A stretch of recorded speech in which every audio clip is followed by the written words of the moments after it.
Bem, temos entrevista agora no Jornal da Rede Alesp, não é isso, Júlia? É isso mesmo, Luciano. Vamos falar agora com... A gente conversa com o presidente da Comissão de Direito das Pessoas com Deficiência da OAB aqui de Santos. Ele vai falar sobre o projeto de lei 713 de 2020, que estabelece diretrizes para o acolhimento de alunos da educação especial nas escolas de rede estadual de ensino. Pois é, bom dia, doutor Cauê, seja bem-vindo ao Jornal da Rede Alesp. Doutor Cauê, fala um pouco para a gente dessa política que é adotada em Santos e qual a importância dela. Bom dia, é um prazer, muito obrigado pelo convite. Bom dia a todos os ouvintes.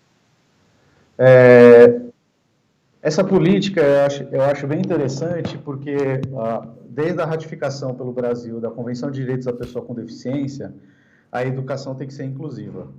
Então, na verdade, a Constituição já vem construindo isso, né, desde 88, mas de uma forma mais sólida na legislação, essa questão foi ratificada quando o Brasil ratificou a Convenção, desculpa. Então, todas as políticas que tragam essa forma de uma nova participação dos alunos que estariam excluídos do sistema regular geral, eles precisam estar dentro do sistema regular, migrar do sistema especial para o sistema regular.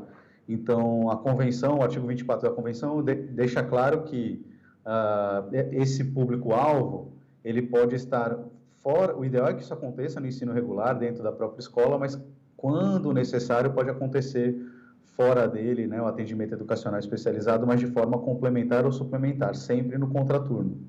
E, doutor Cauê, como é que funciona, então, essas vagas, né, para os alunos nas escolas da rede estadual de ensino? Ainda é muito difícil a oferta de vagas. Como é que essas famílias têm que seguir aí com relação a isso?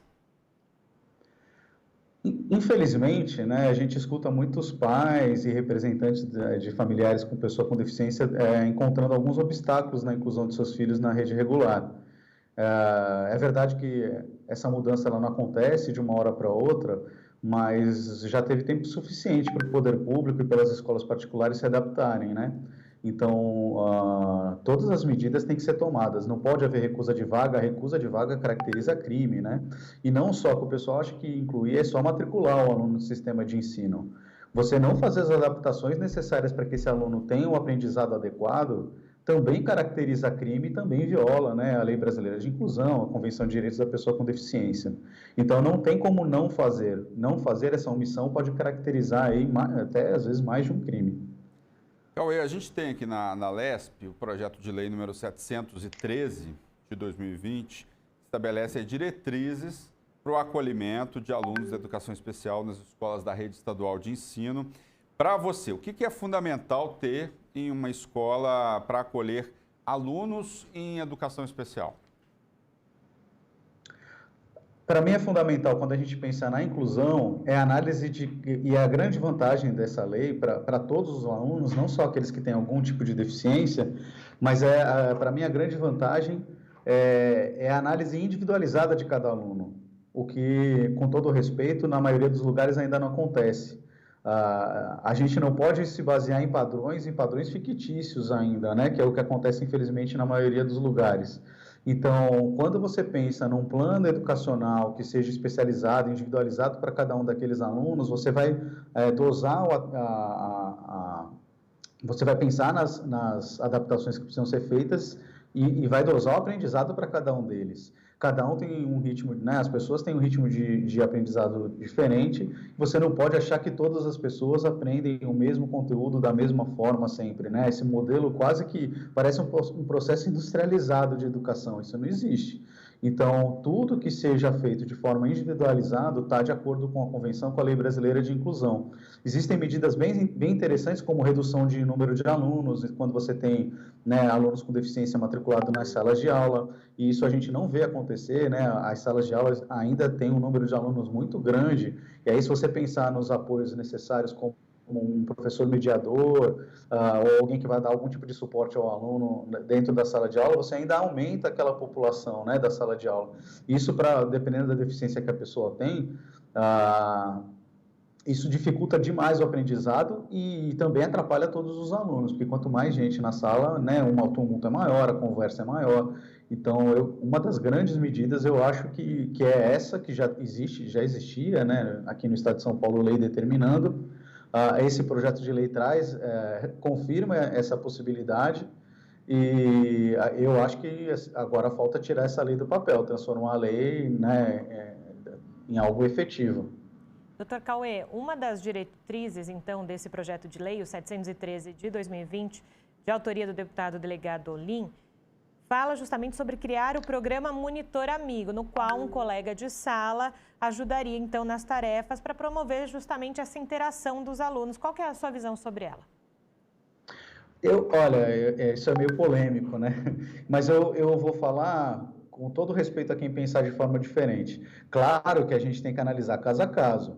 Você não vai colocar uma criança, que uma vez eu falei que achava isso interessante, né, essa medida, e foi super criticado, porque as pessoas falam, você está colocando uma pessoa para tomar conta, uma criança para tomar conta de outra, e não é isso que eu estou dizendo, mas quando você pensa em adolescentes, isso é muito possível.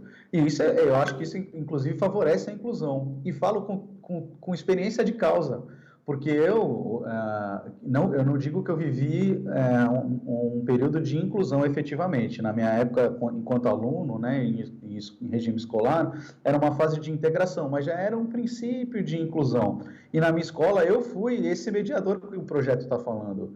Eu ajudei um aluno que tinha realmente limitações físicas e visuais, não completas, né, mas ele tinha. E eu digo, claro, que ajudei ele, mas talvez ele tenha me ajudado muito mais do que eu ajudei. Eu era aquele aluno que eu tenho déficit de atenção, porque meu diagnóstico veio agora já adulto, né? Mas naquela época eu nem sabia que tinha déficit de atenção e eu sentava no fundo da sala. Eu não sentava na frente. Eu não sei em que momento, se algum professor, porque eu sinceramente isso eu não tenho lembrança. Em algum momento eu sentei na frente, passei a sentar na frente para auxiliar esse rapaz que é meu amigo até hoje. E acabei por estar sentado na frente e sentindo essa obrigação de anotar tudo, de enxergar o que estava no quadro e passar para ele e ajudar nas anotações. Isso foi muito bom para ele, claro, que favoreceu o aprendizado numa época em que se questionava se a escola era obrigada a atender esse aluno, e foi muito bom para mim, para o meu aprendizado, porque eu, por exemplo, tinha déficit de atenção, não sabia, você está mais próximo do professor, né, mais próximo da lousa, está ali para trocar ideias, tirando dúvida no momento em que a aula está acontecendo. Pô, eu sou totalmente favorável. Claro que esse aluno não vai fazer tudo, então se é preciso fazer uma adaptação de material, se há uma deficiência que precisa de cuidados de alguém que seja especializado no contexto escolar, como a lei diz, não dá para ser esse aluno. O que eu digo é ajudar numa anotação, tirar uma dúvida, às vezes até auxiliar na condução de uma cadeira de rodas. Um adolescente pode fazer isso, né? Alguém que seja responsável. Então, eu acho uma medida muito boa, nesse sentido, muito boa. Deixando bem claro, doutor Cauê, o projeto de lei, ele diz que essa ajuda entre as crianças, os adolescentes, tem que ter sob a orientação dos professores, né? Para que não fique perdido aí no conceito com relação ao PL. Não, eu só quis falar sobre isso porque eu já ouvi críticas, não sobre o PL, que as pessoas não conheciam esse PL ainda, mas sobre essa medida, uma vez, né, trocando ideia com professores e profissionais de AE, veio essa crítica. Eu entendi a crítica, é lógico, e a ideia do projeto claramente não é essa, né, de colocar criança, mas é que podem acabar distorcendo essa ideia. Então, realmente é importante deixar isso claro.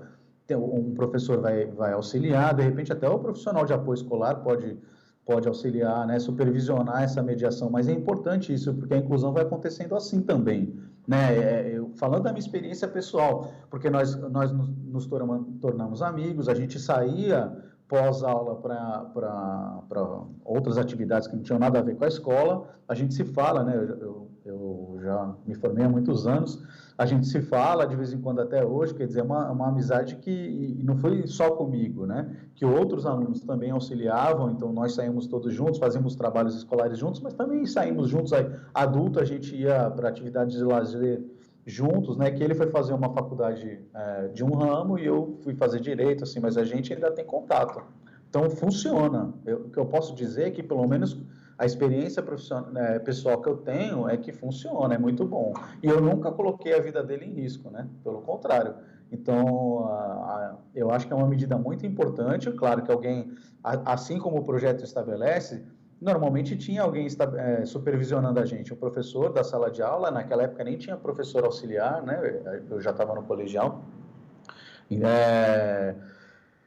Naquela época a gente ia para excursões da escola e tudo mais, não era só eu que ia ajudando, mas eu ia lá, porque ele tinha limitações físicas, mas ele nem sempre precisava de cadeira de rodas, mas nas excursões ele preferia ir de cadeira de rodas por conta do cansaço mesmo. Então às vezes eu ajudava ele com cadeira de rodas e tudo mais. Eu acho uma medida muito, muito, muito interessante. Claro que tem que deixar bem claro que vai ter supervisão. Então, para mim, está livre.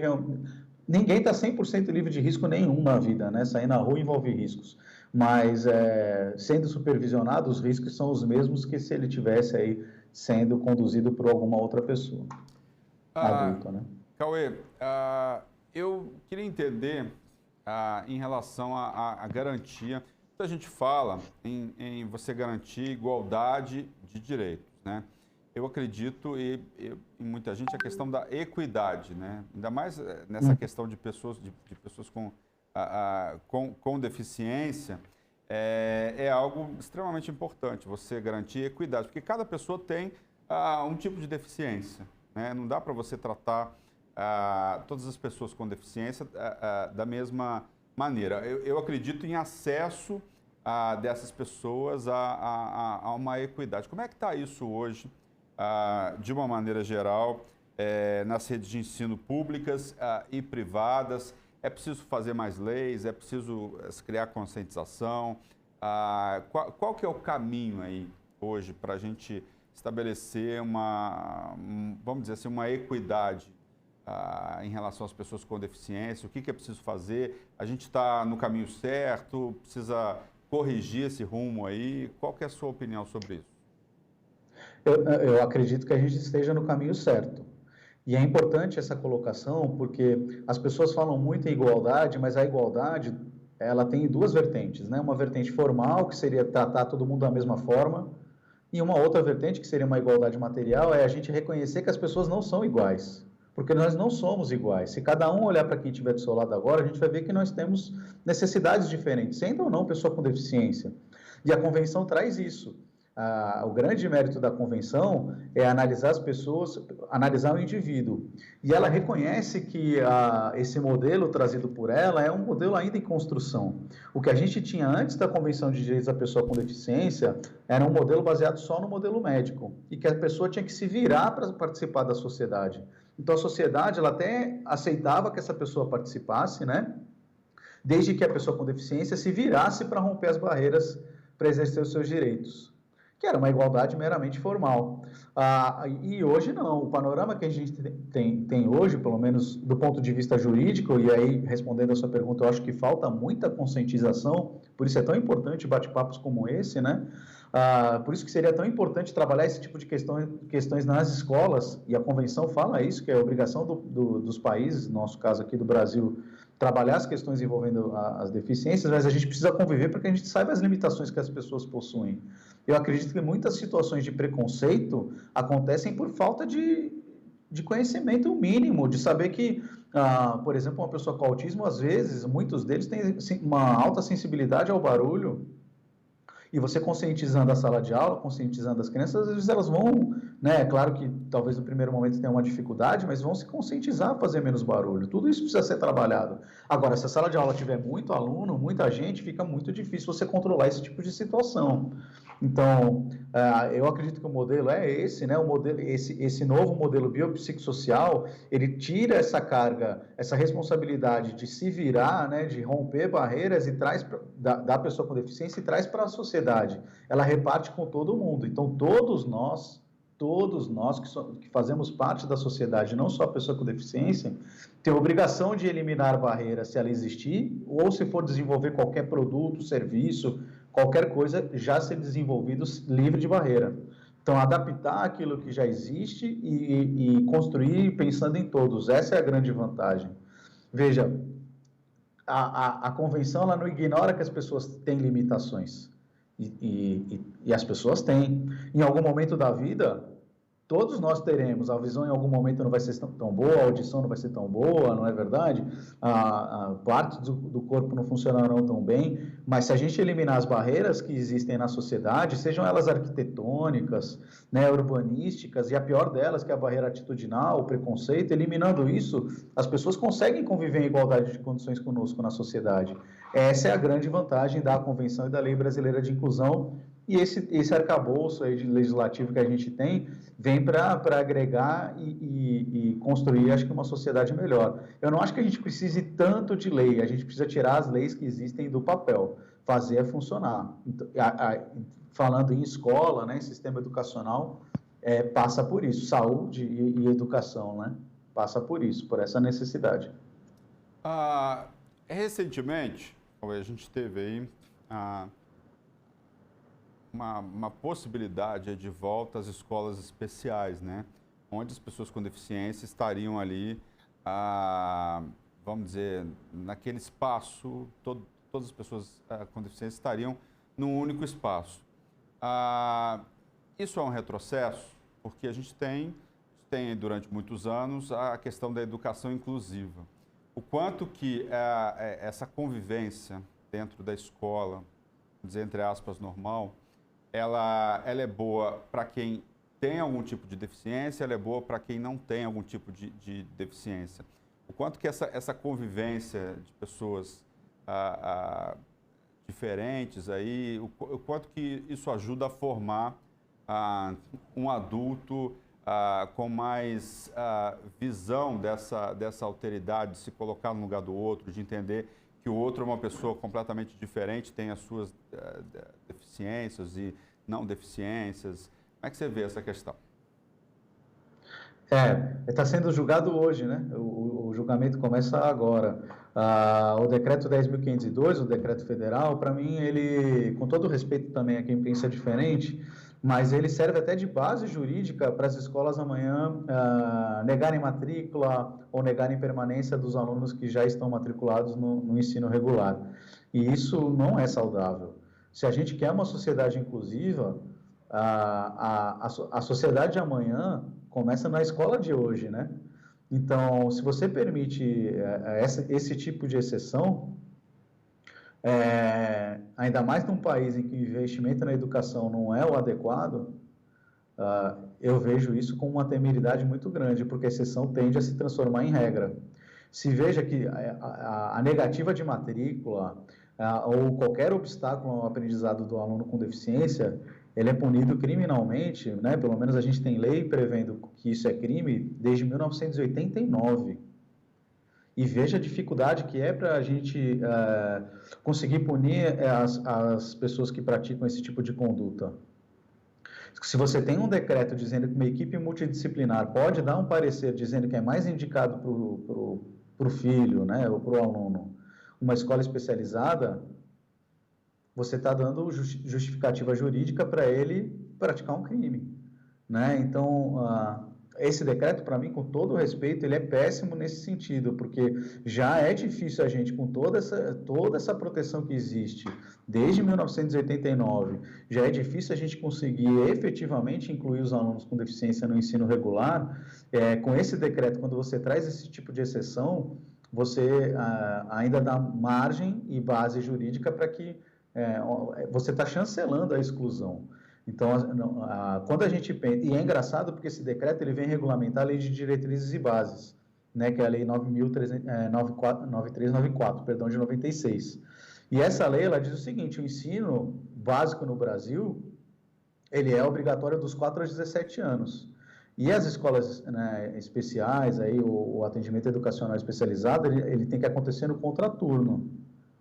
Então, se o ensino básico ele não é fornecido na escola especial, não é ensino básico, não é verdade? É um atendimento especializado que é fornecido lá. Então, você está contrariando, esse decreto que está regulamentando a lei está contrariando o que a própria lei diz, porque ele está dizendo que o pai pode optar por um ou outro, sendo que, na verdade, aquilo é uma modalidade de educação e não um nível educacional. Doutor, então, na sua análise, na sua visão, qual seria o papel, então, das casas de leis das casas parlamentares para ajudar nesse processo, né? Para que as leis sejam cumpridas, que não existam só as leis, né? Mas que as pessoas cumpram elas. É o dever de fiscalização, né? Isso para mim é fundamental, porque se você pegar as escolas, escolas de um modo geral, mas as escolas estaduais, falando aqui da região onde eu vivo, eu escuto mais reclamações das escolas estaduais do que das... Claro que nenhuma delas é perfeita, não é isso que eu estou dizendo, mas eu vejo mais dificuldade dos pais e medo dos pais, até por conta do nível, né, educacional que os filhos estão, mas eu vejo mais dificuldade de obter apoio das escolas estaduais do que das municipais. E aí, veja só, como eu falei para vocês, incluir não é matricular. Então, você depositar um aluno com deficiência na sala de aula não é inclusão, isso é depósito de pessoas. Então, você pegar um aluno que precisa de um apoio, de um profissional especializado e simplesmente colocar ele na sala de aula sem apoio nenhum, ou colocar ele na sala de aula com apoio ineficiente, que seria alguém que não seja especializado, você não está desrespeitando o direito só daquele aluno, mas você está desrespeitando o ensino, né, o direito ao ensino de todos, porque esse aluno vai acabar atrapalhando a aula, o professor titular não vai conseguir trabalhar, os alunos não vão conseguir aprender, e esse aluno, obviamente, também está sendo prejudicado. Então, quando a gente pensa em inclusão, inclusão é bom para todos, mas uma inclusão de verdade, não uma falsa inclusão. Você simplesmente falar assim, legal, você tem, né, porque é exemplo clássico, todo familiar, eu sou pai de um autista, né, tenho 2 filhos, um deles tem autismo. Você falar assim, legal, teu filho está aqui, está matriculado, está convivendo, mas está jogado num canto, não está aprendendo, né, agora é aula de educação física, o seu filho é levado para outro canto, vai ter excursão da escola e o seu filho não está participando, pô, isso não é inclusão, isso é uma falsa inclusão. Ou se ele está na sala de aula e ele não está aprendendo, e aprender não é aprender não necessariamente a média. A convenção fala o máximo aprendizado possível. Então, é aprender aquilo que dá para aprender. A gente tem uma concepção de que a gente tem um padrão de aprendizado, né? E acha que todo mundo tem que aprender o que está nesse padrão. E não é necessariamente verdade. Normalmente, esses padrões... Eu nem gosto muito dessa expressão, mas esses padrões que a gente diz que são padrões de normalidade, são padrões que não são da média.